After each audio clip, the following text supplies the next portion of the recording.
L'IA va remplacer Tom Cruise. Et vous allez trouver ça normal. Il y a des fans de Tom Cruise dans la salle? Vous pouvez rester. Les autres aussi d'ailleurs. Parce qu'aujourd'hui, on ne parle pas vraiment de Tom Cruise. On parle de vous. Et de ce que vous allez trouver complètement banal dans quelques années. Il y a quelques jours, un Irlandais a ouvert un outil IA, Seedance 2.0, développé par ByteDance, la boîte derrière TikTok. Il a tapé 2 lignes de texte.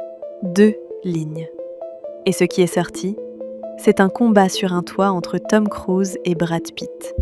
Qualité blockbuster, synchronisation parfaite, aucun glitch visible. Hollywood a pété un câble. Le syndicat des acteurs a condamné publiquement.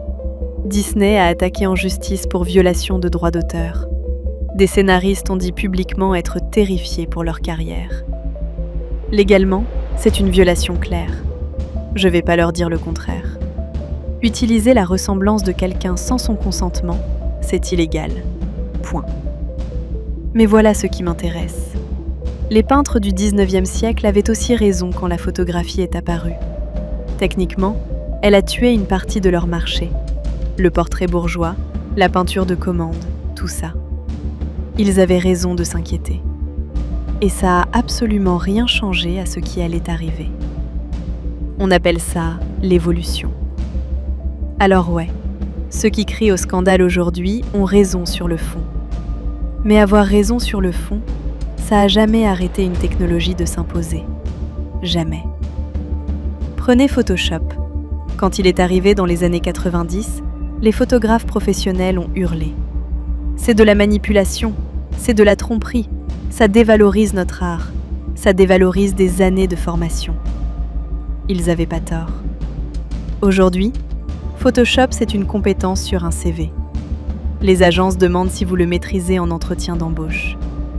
La retouche est devenue un métier à part entière. Ceux qui ont crié au scandale, certains sont devenus les meilleurs retoucheurs du secteur. C'est toujours comme ça que ça se passe.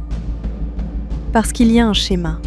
Et il se répète à chaque révolution technologique sans exception.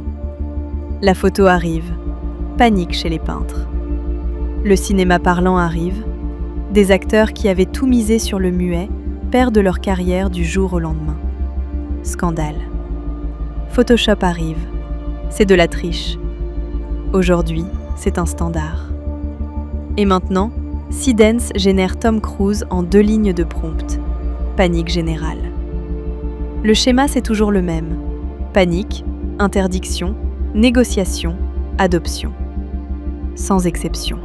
Ce qu'on voit là, c'est pas une catastrophe. C'est une technologie qui arrive trop tôt pour son époque.